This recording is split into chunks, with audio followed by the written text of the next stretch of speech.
دل سے پوچھ لے پیار کس سے کرتا ہے. اور کسی بندے کو دھوکہ دیا جا سکتا ہے، کسی کو اپنی باتوں سے متاثر کیا جا سکتا ہے، کسی آدمی کو دکھایا کچھ، بتایا کچھ جا سکتا ہے، کچھ چھپایا جا سکتا ہے. حضور علیہ الصلوۃ والسلام فرماتے ہیں رب نہ تمہارا چہرہ دیکھتا ہے، نہ تمہاری جیب دیکھتا ہے، مالک تو جب دیکھتا ہے تمہارا دل ہی دیکھتا ہے. تو دل کی کیفیت اللہ کو پتہ ہے. دل بے چین اس لیے رہتے ہیں کہ یہ جو پیاس اور جو طلب کرتے ہیں وہ ہم انہیں پہنچاتے نہیں. دل بے قرار اس لیے رہتے ہیں کہ یہ رب اور رسول کی محبت سے ٹھنڈے ہوں. ہم ادھر ادھر کی چاہتے لیے پھرتے. ان کے اندر بے قراری اس لیے ہے کہ ہم نے امیدیں لوگوں سے وابستہ کر لی ہیں، جو لوگوں سے نہیں کرنی چاہیے تھی، اللہ رسول سے کرنی چاہیے.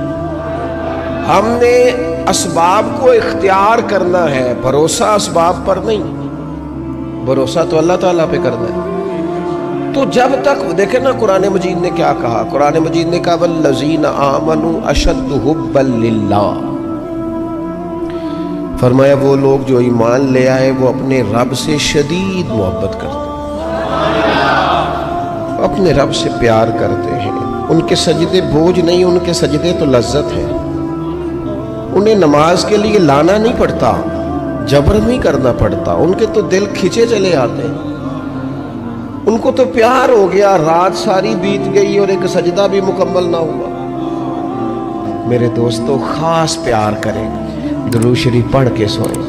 سجدہ اس نیت سے بھی کبھی کر کے دیکھیں کہ حضور نے فرمایا نماز میری آنکھوں کی ٹھنڈک ہے.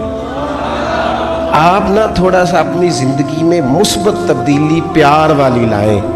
اس نیت سے فجر کی نماز سر پہ کپڑا باندھ کے پڑھیں کہ امامہ حضور کی سنت ہے. 3.5 گز کپڑا لے لیں، اس کو سر پہ باندھیں، لپیٹیں، اس نیت سے کہ یہ میرے رسول کا طریقہ ہے. آپ نہ کچھ کام ایسے اسپیشل کریں، خاص کر کے کہ یہ نبی پہ جوانوں سے کہوں گا، او سجنوں، کسی نے کسی کو دیکھ کے اپنے چہرے کا رنگ بنایا، کسی نے کسی کو دیکھ داڑھی پوری مٹھی نہ کر لے. مجھے ایک دوست کہنے لگے بندے تانے مار دینے تے میں کہا جے کر یار دے نام دا ملے بیڑا، اونوں جھولی پا لئیے پنجے سٹیے نا، تے جے کر یار دے نام دی ملے سولی جھوٹا جھوٹ لئیے پیچھا ہٹیے نا. او دنیا کے لیے بھی تو نے تانے کھائے ہیں، تو اگر کوئی دین کے لیے کھانا پڑ جائے تو کھاں کوئی حرج نہیں. داڑھی شریف پوری ہوتی ہے مٹھی، یہ نہیں ہوتی جو آج کل ہماری اپنی مرضی کا سٹائل ہے نا، یہ اپنی مرضی کا نہیں ہے. داڑھی دا وزن ہوتا ہے، پوری مٹھی ہو تو کوئی وزن اٹھانا پڑتا ہے، وہ مسئلہ کیا ہے. تے چھوٹی والے نے بھی بندے مولوی صاحب ہی آندے نے، تو کیوں نہ پھر بندہ پوری کر لے. اللہ کریم نے فرمایا النبی اولیٰ بالمؤمنین من انفسہم، فرمایا یہ جو نبی ہے نا یہ تو مومنوں سے ان کی جانوں سے بھی زیادہ قریب ہے. تو ہر وقت دل کی دھڑکنوں میں، روح کی ٹھنڈک میں، قلب میں، دل میں، روح میں، ذہن میں جو چیز ہر وقت سمائی ہے نا مومنوں کے، وہ رسول پاک کی ذات ہے.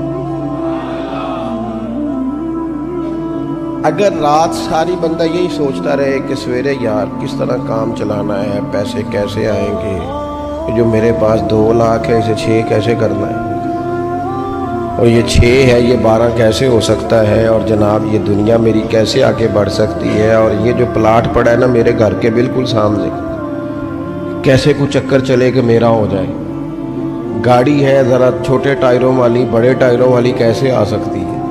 اگر 24 گھنٹے منصوبہ بندی دنیا حاصل کرنے سے دین منع تھوڑا کرتا ہے. حضور نے تو فرمایا محنت کر کے کمائی کرنے والا اللہ کا دوست ہے، منع نہیں ہے، لیکن ہر وقت اسی گنتی میں رہنا، اسی کے شمار میں رہنا، الجھ جانا، اور جو اصل چیز تھی اس کو چھوڑ جانا. ہم نا نیکی کرتے ہیں، مومن ہوتے ہیں، لیکن اس کی لذت نہیں پاتے. یعنی اگر نماز پڑھ کے بھی بندہ قرار نہ حاصل کرے، اگر وہ خیرات کر کے بھی اس کی ٹھنڈک نہ محسوس کرے، مسجد آ کے محفل کرا کے محفل میں بیٹھ کے پھر بھی اس سے کوئی روحانیت نہ پا سکے، اس نے 20 علماء سنے، اس نے درجنوں خطبہ سنے، اس نے ساری زندگی گزار دی، لیکن اس کے دل کی کیفیت ہی نہ بدلی، وہ لذت خاص ہی اسے نصیب نہ ہو، تو پھر اسے سوچنا چاہیے نا کہ دل میں نا اللہ تعالیٰ نے نا ہر چیز دو دو بنائی ہے، ہونٹ دو، آنکھیں دو، کان دو، ہاتھ دو، پیر، دل اللہ نے ایک ہی بنایا۔ یہ نہیں ہو سکتا کہ چلو ایک طرف مجھے رکھ لو ایک طرف کسی اور کو رکھ لو، دل ہی ایک بنایا ہے۔ وہ کہتا ہے بس دل ایک ہے تو رب اور رسول ہی رہیں گے، اس میں ادھر ادھر کی چاہتے نہ لے آنا، جب تک دل کے اندر پوری طور پر اللہ رسول کی، بخاری مسلم میں حدیث ہے، نبی پاک علیہ الصلوۃ والسلام نے فرمایا اگر تم چاہتے ہو نا تمہیں ایمان کی لذت نصیب ہو، آپ زیادہ غور کریں میری بات پر، ایک ہے کھانا، ایک ہے مزیدار کھانا، ایک ہے مومن ہونا اور ایک ہے مومن ہونے کا مزہ آنا، لذت نصیب ہونا کہ میں صاحب ایمان ہوں۔ فرمایا اگر تم چاہتے ہو کہ تمہیں ایمان کی لذت نصیب ہو، یہ حدیث آپ نے بھولنی نہیں، بخاری مسلم میں، اگر چاہتے ہو کہ ایمان کی لذت نصیب ہو تو تین کام کرو۔ یا رسول اللہ صلی اللہ تعالی علیہ وسلم کون کون سے؟ حضور فرمانے لگے پہلا کام یہ کرو کہ ہر چیز سے بڑھ کر اللہ رسول سے محبت کرو۔ لیکن یہ نیرا نعرہ نہیں لگانا، یہ غور کرنا ہے، پیسوں پر اچھی طرح غور کر کے سوچ لینا ہے کہ پیسے زیادہ پیارے ہیں کہ اللہ رسول، یہ غور کر لینا۔ یہ جو جھوٹی انا کے بت بنائے ہوئے نا، میری عزت، میری برادری، میری افسری، میرا قبیلہ، میری کرسی، یہ غور کر لینا ہے کہ کرسیاں زیادہ پیاری ہیں، اقتدار زیادہ پیارا ہے کہ اللہ رسول۔ ایک طرف رسول اللہ کی شریعت اور ایک طرف تیری برادری کے رسم و رواج، لیکن شادی والے دن رسم و رواج جیت گئے، کدھر گئی تیری محبت رسول؟ وہ صرف محفل والے دن تھی، ربیع الاول شریف میں تھی۔ ہم تو دیندار سمجھتے ہی اس کو ہیں جس کے گھر میں شادی ہو تو پتہ چلتا ہے کتنا دیندار ہے، محفل میں تو سارے دیندار ہوتے ہیں، یہ تو پتہ ہی تب چلتا ہے جب کسی کا انتقال ہو جائے، نہ گھر میں کوئی خوشی آئے کہ اب یہ کتنا دیندار ہے، اب پتہ چلے گا۔ مسجد میں تو سارے دیندار ہیں۔ فرمایا اگر چاہتے ہو کہ لذت ایمان نصیب ہو تو ہر چیز سے بڑھ کر اللہ رسول سے پیار کرو، اور دوسرا فرمایا جس سے بھی پیار کرو نا اللہ رسول کی رضا کے لیے کرو، شکریہ کا تکلف بھی چھوڑ دو، وہ میرا احسان مانے گا یہ بھی چھوڑ دو، میری تعریف کرے گا یہ بھی چھوڑ دو، فقط اللہ رسول کی رضا کے لیے رشتے بنانے شروع کرو، مومن ہونے کا مزہ آئے گا۔ جتنے ہم شکوے کرتے ہیں نا رشتہ داروں کے، بھائیوں کے، قبیلوں کے، برادریوں کے، یہ سارے ختم ہو جائیں اگر ہم محبت اللہ رسول کی وجہ سے کرنی شروع کر دیں۔ اگر بنیاد اللہ رسول کی رضا ہو تو ہماری طبیعتوں میں کسی کے لیے نفرت پیدا نہ ہو، بے ادبی پیدا نہ ہو، کوئی ایسا ماحول نہ ہے۔ کیوں کہ ہم ڈائریکٹ پیار ہی نہیں کرتے، ہم جس سے بھی پیار کرتے ہیں درمیان میں رب رسول کو رکھ کے کرتے ہیں، اور حضور فرماتے ہیں قیامت کے دن رب اعلان کرے گا، اللہ فرمائے گا وہ کہاں ہیں جو دنیا میں میری رضا کے لیے آپس میں پیار کرتے تھے؟ یا اللہ کیا ملنے والا ہے؟ اللہ فرمائے گا آج میرے عرش کے سائے کے علاوہ سایہ کوئی نہیں، جو دنیا میں میری رضا کے لیے آپس میں پیار کرتے تھے انہیں آج میں اپنے عرش کا سایہ عطا کروں گا۔ تو اگر ایمان کی لذت چاہتے ہو، ایک تو ہر چیز سے بڑھ کے اللہ رسول سے پیار کریں، ایک جس سے بھی پیار کریں اللہ رسول کے لیے کریں، اور دوسرا فرمایا مومن ہونے کے بعد، کلمہ نصیب ہونے کے بعد، ایماندار ہونے کے بعد کفر کی طرف جانا اتنا ناپسند کریں، اتنا ناپسند کریں جتنا کوئی آگ میں جانا ناپسند کرتا ہے، اتنا ناپسند کریں۔ اگر یہ ذہن بن گیا پھر لذت نصیب۔ میں آپ سے عرض کروں میرے عزیزوں،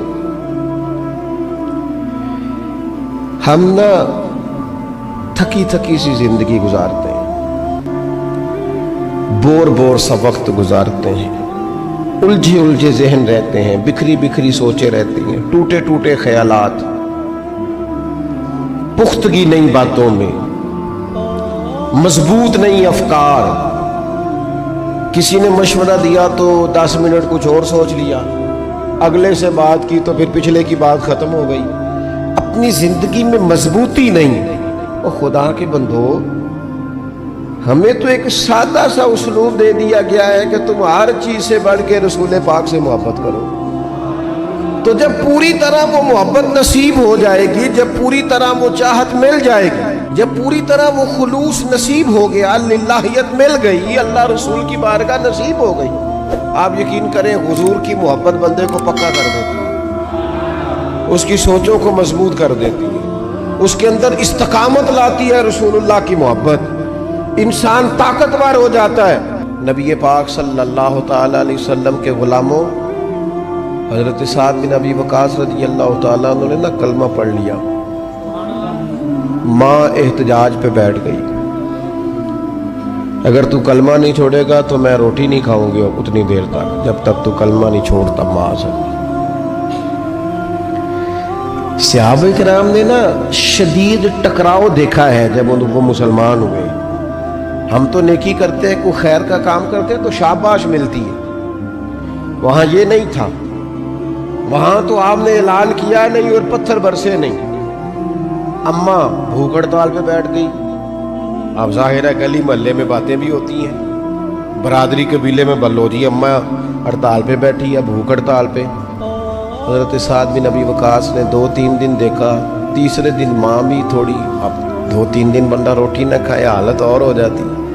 حضرت سعد جا کے نا اماں کے سرانے کھڑے ہو گئے, کہنے لگے اماں میں تیرے ہی پتر ہوں نا,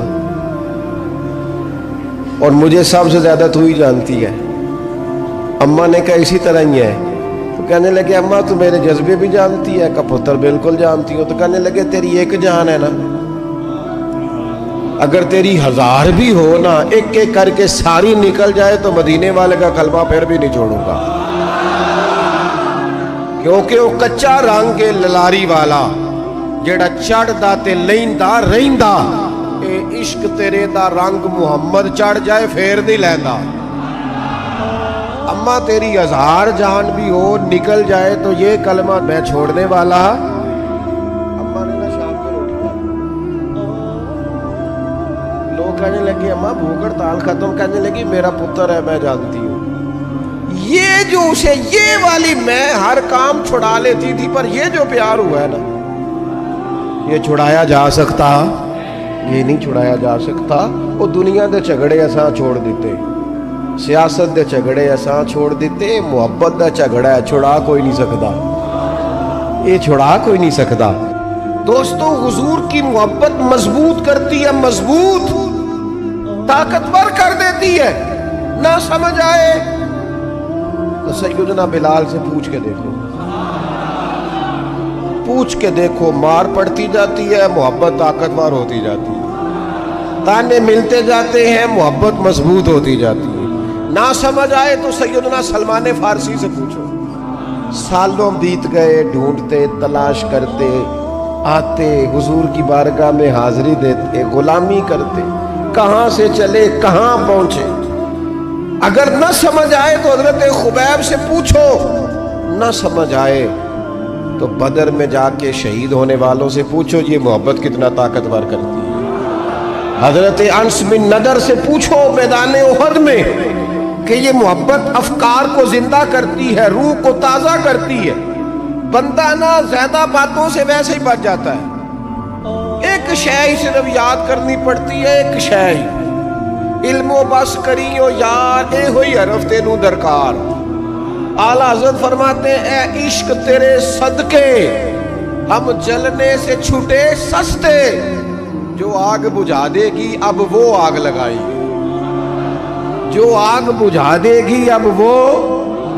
اور پھر اعلیٰ حضرت فرماتے ہیں کہ یاد رکھنا جان ہے عشق مصطفیٰ, روز فضوں کرے خدا, اور جس کو ہو درد کا مزہ, جس کو ہو درد کا مزہ, ایک ہوتا ہے شفا کا مزہ, ایک ہوتا ہے بیماری کا مزہ. یہ حضور کی محبت کی وہ والا درد ہے کہ یہ مزیدار ہے. اعلیٰ حضرت فرماتے جان ہے عشق مصطفیٰ, روز فضو کرے خدا، او لوگوں جس کو ہو درد کا مزہ، وہ نازے دوا اٹھائے کیوں؟ اور پھر کے گلی گلی تباہ، ہم ٹھوکریں سب کی کھائیں کیوں؟ اور دل کو جو عقل دے خدا تو تیری گلی سے جائے کیوں؟ دل کو جو عقل دے خدا تو تیری گلی سے جائے کیوں؟ صحابی بیٹھے نا نبی پاک کی بارگاہ میں، اور دیر سے بیٹھے اور جم کے بیٹھے، بٹھا کے اپنے محبوب کو اپنے پہلو میں۔ جو لوگ کچھ نہیں کرتے وہ بھی کمال ہی کرتے ہیں۔ دیر سے بیٹھے اور بیٹھے تو نبی کریم نے فرمایا جاؤ کوئی کام بھی کرو۔ اٹھے، ستون کی اوٹ سے ہو کے واپس آ گئے، کہنے لگے یا رسول اللہ آپ کے بغیر دل ہی نہیں لگتا، تو طبیعت ہی نہیں جمتی، کہیں نظر ہی نہیں ٹھہرتی۔ جب تک آپ اپنے دل کی کیفیات، یار ہمارے بزرگ، ہمیں تو وقت نہیں ملنا چاہیے۔ اگر ہمارا دعویٰ ہے کہ ہمیں حضور سے محبت ہے تو وقت ہی نہیں ملنا چاہیے۔ سیرت ساری پڑھ لی ہے ہم نے، حضور کی احادیث یاد کر لی ہیں، نبی پاک کے فضائل پر جو کتابیں لکھی گئی ہیں وہ ہمارے پاس ہیں۔ کیا آج صبح سے لے کر اب تک 1100 بار درود شریف نصیب ہوا ہے؟ کیا اگر حضور سے محبت ہے تو ہمارے دل میں نبی پاک کی امت کا درد ہے؟ حضور پر نازل ہونے والے قرآن مجید کو ہم نے سمجھا ہے؟ دین اسلام کی روشن تعلیمات کے ہم کتنے قریب گئے ہیں؟ فارغ وقت آپ کیا جی میں آج کل بور ہوتا ہوں، تو بھائی آپ کتاب خریدیں حضور کی سیرت پر، پڑھیں شاہ عبدالحق محدث دہلوی نے کیا لکھا ہے، پڑھیں حضور کے فضائل کمالات، پڑھیں شفا شریف قاضی اعجاز کیا لکھتے ہیں۔ لیکن زندگی تو ادھر ادھر ضائع ہو رہی ہے۔ محبت والا تو اپنا ٹائم، یہاں تو کسی کو پیار ہو جائے نا اپنے گھر سے تو قربانی دیتا ہے، کہتا ہے آپ سب لوگ کھائیں گے، میں پردیس میں جا کے کماؤں گا۔ پیار ہو گیا نا تو اس نے جدوجہد کی، اس نے عمر گزار دی۔ ہمیں اگر پیار ہو تو پھر انداز کچھ اور ہو۔ تھوڑا سا نا اپنی قلبی واردات پر توجہ دیں، اپنے دل سے پوچھیں، ایک تسبیح رکھ لیں ہاتھ میں۔ جس طرح موبائل ہو نا بندے کے پاس تو چین نہیں نہ لینے دیتا، جس طرح موبائل ہاتھ میں ہو تو چلتا رہتا ہے نا، انشاءاللہ تسبیح بھی ہاتھ میں ہوگی تو درود پاک چلتا رہے گا۔ یہ کریں یہ کام، حضور کے تذکار جمیلہ، نبی پاک کا تذکرہ، اپنے قلب اطہر میں حضور کی محبت کو۔ آپ دیکھیں نا کبھی صحابہ کا مزاج،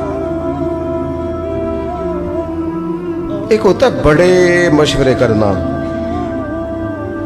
اور ایک ہوتا ہے زندگی میں نا ایک عرض یاد کر لینا۔ صحابہ نے نا ایک سبق یاد کیا تھا کہ جو حضور کہہ دیں گے نا، یہ بڑا مختصر، بڑا جامع، بڑا مزیدار اور سارے پہلوؤں کو اکٹھا کرنے والا سبق ہے۔ جو کریم کہہ دیں گے نا، لمبی چوڑی دوڑ ہی نہیں، جو حضور فرما دیں گے۔ حضرت صدیق اکبر سے پوچھا آپ کو پسند کیا ہے؟ کہنے لگے حضور آپ کو دیکھتے رہنا، میرا دل کرتا ہے میری بیٹی گھر میں خدمت کرے، حضور میرا دل کرتا ہے اللہ مجھے مال دیتا رہے، میں آپ کے قدموں پہ قربان کرتا رہوں۔ سانو تے قید سجن دا گہنا ہے، وہ جینجے رکھے ایسا اونج رہنا ہے۔ ہم نے نہ طے کر لیا ہے، ہم نے ادھر ادھر ایک مختصر سے سبق یاد کر لیا۔ آپ یاد رکھیں ہمارے پاس کوئی نہ کوئی لذت ہے، کسی نہ کسی چیز کے پیچھے دوڑ رہے ہیں، ہر بندہ دوڑ رہا ہے، کچھ مان کے دوڑتے ہیں، کچھ نہ مان کے دوڑتے ہیں، لیکن دوڑ لگی ہوئی ہے۔ آپ یقین کریں میں ایسے لوگوں کو بھی جانتا ہوں جو ڈھونڈ کے محفل میں جاتے ہیں، آج میں نے اپنے نبی کی نعت سنی۔ میں ایسے لوگوں کو بھی جانتا ہوں جن کو کتاب مل جائے نا، ٹائٹل پہ لکھا ہو حضور کا تذکرہ، دوڑ کے خرید لیتے ہیں۔ میں نے دیکھا ہے کہ حضور کے میلاد پاک میں وہ یوں خرچ کرتے ہیں کہ جیسے بس پوری کیفیت طاری ہو گئی۔ نبی پاک کی نسبت جہاں نظر آئی، حضور کے اصحاب کی بات آئی یا اولاد کی بات آئی، امت کے اولیاء کی بات آئی یا علماء کی بات آئی، دین کے طلباء جو مدرسوں میں پڑھتے ہیں ان کی بات، جہاں جہاں ذکر آیا ہم نے نہ کبھی قطرے پہ غور کیا اور نہ دریا دیکھا، بس جہاں تیری جھلک دیکھی وہیں ڈوب گئے۔ اپنے دل میں اس محبت کو پیدا کریں۔ میں آپ سے عرض کروں